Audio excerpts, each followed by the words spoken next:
What's up, Art Squad? Here's the deal. About 150 years ago, maybe 135 years ago, when Vincent van Gogh sat down to paint some white flowers, he probably set up something on his table that looked like this. Now, that's fine. It's cool. Whatever. Looks good. But how did he go from this to something as magical as this? You want to know how? Because he used what he was looking at to make something new.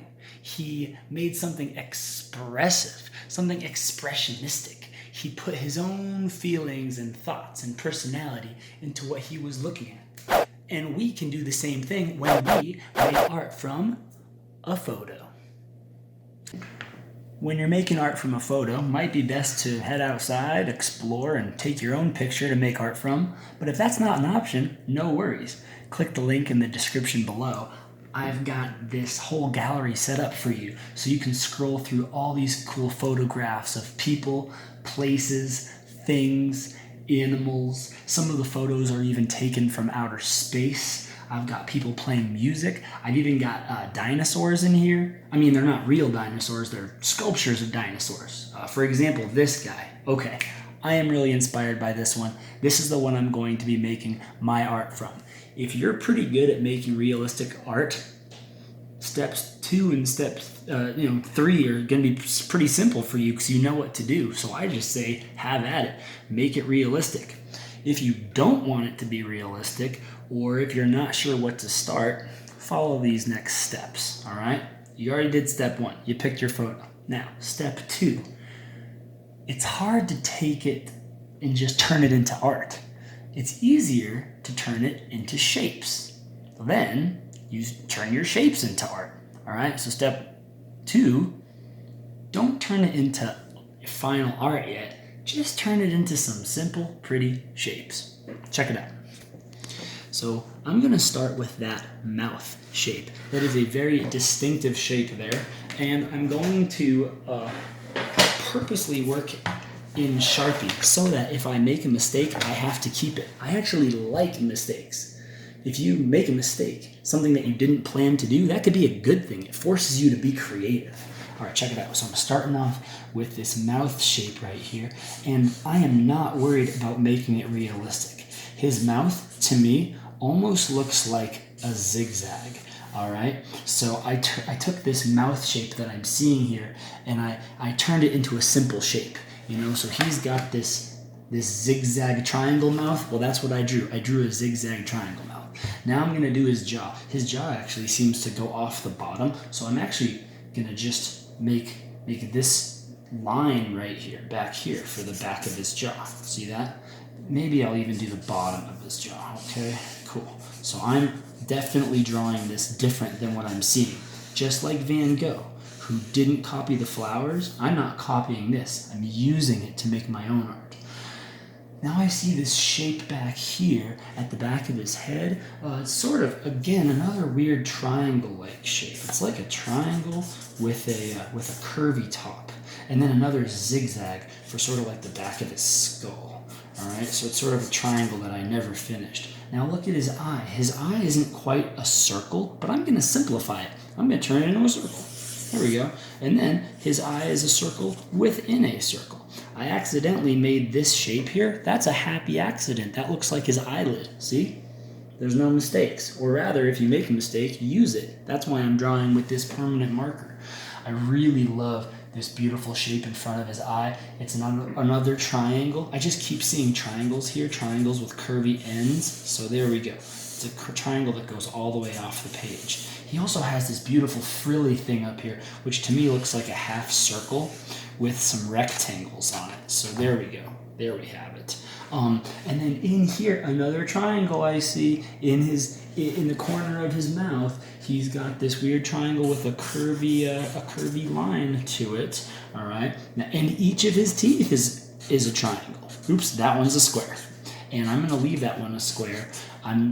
Like I said, there aren't any mistakes right now. If I make the wrong shape, it's the right shape. I'm gonna use it, make it part of my art. See, this does not look like that, but it looks cooler. This is my art. This is what I wanted to make. I never could have imagined this on my own, but now that I'm using this photo to inspire my art, I'm making something way cooler than if I just kind of made it out of my imagination. Don't get me wrong, your imagination is very powerful, but your imagination feeds off of images. Looking at an image like this is sort of like your imagination having lunch or having coffee, getting some energy. That's what my imagination is doing. My imagination used this image to get some energy going. Now, I'm almost done here. I want to don't just do shapes, of course, do lines. When I say turn it into simple shapes, simple, pretty shapes, that includes lines too. I see sort of this lumpy lip line right here that I'm going to do. Let's see. And also I see sort of another one of these lumpy lines over here. And I love these little spikes near his eye. Those must be bones sticking out. Now it's step 3. Turn your shapes into art, all right? It's hard to turn a photo into art. I mean, a photo is already art, but it's hard to take someone else's photo or take a photo that you took and turn it into your own drawing art or your own painting art. It's easy to turn shapes into art, and it's easy to turn a photo into shapes. See what I mean? So you break it down. Don't just turn the photo into art, turn the photo into shapes, and turn the shapes into art. So now's the way fun part. Now's the part where we turn all of these shapes into my final artwork. So let's zoom in on this bad boy and let's think of what we can do. I'm going to grab some color pencils, which I thankfully have guarded by my 2 pet Utah Raptors. I say Utah Raptors because Velociraptors I think would be much smaller, whereas a Utah Raptor is pretty big in my limited experience of dinosaurs. So I want to get some greens. I'm just in the mood to use green. The opposite color of green is red. Notice I'm doing what Van Gogh did. I'm using some of the colors I saw, but I'm also just using colors that I feel. I'm not only using colors I see, I'm also using colors I feel. In fact, if you want to totally change the colors, I say go for it. Alright, so I noticed this dinosaur had a lot of scales. Now I'm taking the shapes I drew earlier and I'm turning them into my own art. So I am definitely not worried about making this look like the photograph anymore. Now that I'm inspired, now that my imagination has had lunch, now that my imagination has some energy, I'm going to go ahead and follow what my mind wants to do. You know, a lot of times we're sitting there going, oh, I don't have an idea for my art. Well, maybe the ideas come later after you do some research. You find some pictures, or you go outside and explore. You look at nature. Now, of course, now that I'm inspired, I'm not just working from my brain, I'm working from the photo as well. I'm glancing back at the photo to get ideas, but they're my ideas. They are definitely my own ideas. I did not know I was going to make this really cool green scaly dino today. I think it'd be really fun if I had like a really dark background. So let me just see. I happen to have been painting a little bit recently. I'm just going to take the paint colors that are already on my tray and mix them together and see what I get. Maybe I can use those for a nice dark background. Ooh, yeah, that came out like a nice dark green. Yeah, that's totally working for me. See, so I use the photo, but I also use my imagination, and I use whatever tools I happen to have. See, I'm using paint, but if you don't have paint, use what you have. In fact, most of the paint that's on my palette right now isn't real paint at all. It's food coloring. See, I was experimenting with what I would do if I was stuck at home with no paint. So I brought out some of this food coloring. In fact, let's continue the experiment right now. I'm going to drip some of the food coloring right onto the paper here. And I just experimented to see what would happen if I painted with food coloring. Well, I was very pleasantly surprised. The food coloring is extremely bright. So if you're sitting at home going, oh, I don't have art supplies, I can't be creative. Actually, you can be creative just by looking around to see what art supplies might be right under your nose. So, how about this?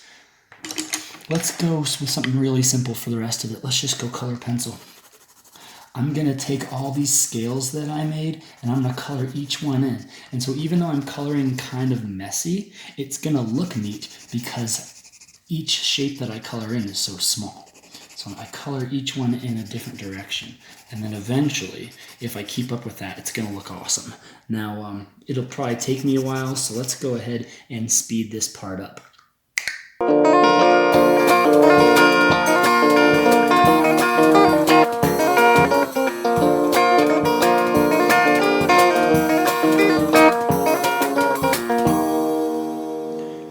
Okay, that is done.